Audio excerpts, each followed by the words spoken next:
Alzheimer's impacts half of all Black families. HSC is investing in a new research study to find out why. To join, please visit blackalzbrainstudy.com or call 817-735-2963.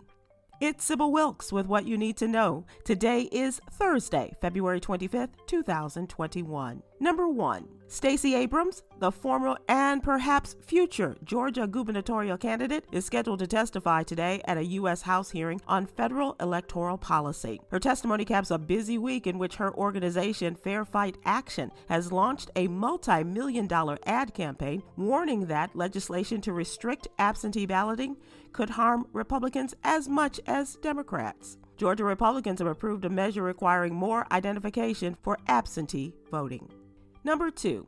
Donald Trump and his legal team were dealt a bitter loss this week as the Supreme Court granted a New York district attorney access to the former president's financial records and tax documents. The Manhattan District Attorney's Office, led by Cyrus Vance, is investigating whether Donald Trump and the Trump Organization engaged in tax fraud, insurance fraud, and other potential financial crimes. The district attorney's office is expected to have access to the records within the next few days.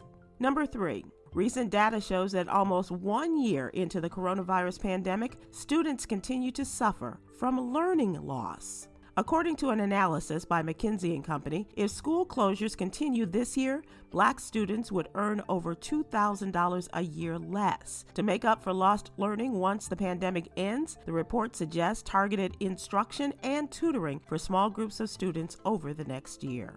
Number 4. Protesters marched in Rochester, New York Tuesday night, just hours after New York Attorney General Letitia James announced that a grand jury voted not to indict the 7 officers on charges related to the death of Daniel Prude last year. The 41-year-old Black man was suffering from a mental health episode when officers handcuffed him and placed a spit hood over his head while pinning his face to the ground. Attorney General James vowed to pursue reforms for use of force laws, mental health response, and de-escalation training.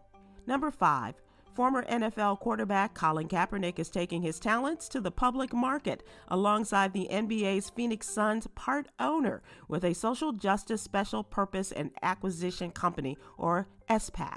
An SPAC is a blank check shell corporation designed to take companies public without going through the traditional IPO process. Kaepernick's SPAC, called Mission Advancement, plans to raise $287 million to acquire a billion-dollar consumer-focused company with the potential to generate a positive social impact. Here's your daily inspiration from Yogi's Jewels. Don't just survive, thrive. Join me today live on YouTube and Facebook at 7 p.m. Eastern, 6 p.m. Central with George Wallace and Bubba Knight. Remember Bubba from the Pips, as we discuss today's top headlines and more. Thank you to our What You Need to Know partners, Alpha Kappa Alpha Sorority Incorporated and the University of North Texas Health Science Center at Fort Worth. To subscribe to my free daily newsletter, please visit SybilWilkes.com. Be informed, be empowered.